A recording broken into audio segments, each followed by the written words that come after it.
కొత్త బైకర్స్ గురు, పాత బస్తీలో రైడ్స్ షురు. పూర్తి వివరాలకు చదవండి రేపటి సాక్షి దినపత్రిక. రైట్, కాంప్రమైజ్ అవుతూనే నో కాంప్రమైజ్ అంటూ ఉన్నారు. ఇక టీటీడీ మాజీ చైర్మన్ వైవి సుబ్బారెడ్డిపై దుష్ప్రచారం చేస్తున్నారని మండిపడ్డారు ఉండవల్లి అరుణ్ కుమార్. హిందూ ధర్మాన్ని ఆయన కుటుంబం నియమ నిష్టలతో అనుసరిస్తుందని వైవి సుబ్బారెడ్డితో తనకున్న అనుభవాలను చెప్పారు ఉండవల్లి. అందరికంటే ఆయనే పెద్ద హిందూ అని చెప్పారు. రాజకీయాల కోసం వైవి సుబ్బారెడ్డిపై నీచమైన ఆరోపణలు చేస్తారా అని ఉండవల్లి ఆగ్రహం వ్యక్తం చేశారు.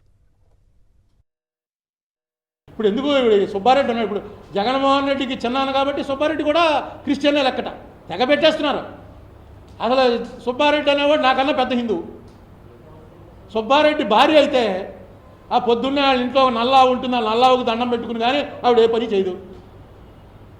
నేను ఇంతకుముందు చెప్పానే మీకు, గ్రహణం రోజున ఒక్క సుబ్బారెడ్డి ఇంట్లోనే రాత్రి 9:30 గ్రహణం వదిలింది.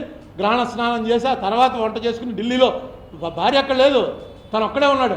అయినా 9:30 అయిన తర్వాతే స్నానం చేసి వంట చేసుకుని నాకు చెప్పాడనమాట, నీకు గ్రహణం పట్టింపు ఏమైనా ఉంటే భోజనానికి మా ఇంటికి వచ్చేది. నేను ఇంటికి వచ్చాక మా ఆవిడ చెప్పింది, ఈవేళ నీ నక్షత్రానికి పట్టిందిట, నువ్వు ఎక్కడైనా సరే స్నానం చేసి కానీ భోజనం చేయకని. అసలు మొత్తం గ్రహణం చేసే పెద్ద పంతులు గారు ఇక్కడ ఉన్నాడని చెప్పి సుబ్బారెడ్డి దగ్గరికి పోయి అక్కడ భోజనం చేశాను. ఇప్పుడు ఈ మధ్య 3-4 ఏళ్ల క్రితం. మరి ఈవిడ విజయలక్ష్మి గారు బైబిల్ అట్టుకెళ్తుందనే కదా, ఆ పక్కనే ఆవిడ ఆవును తోలుకుంటూ ఆవిడ చెల్లెలు వెళ్తుంది. అదే మన కల్చరు. దాన్ని ఎలాగా ఇచ్చేసేస్తున్నారంటే, ఎంత నీచ స్థితికి తయారు చేస్తున్నారంటే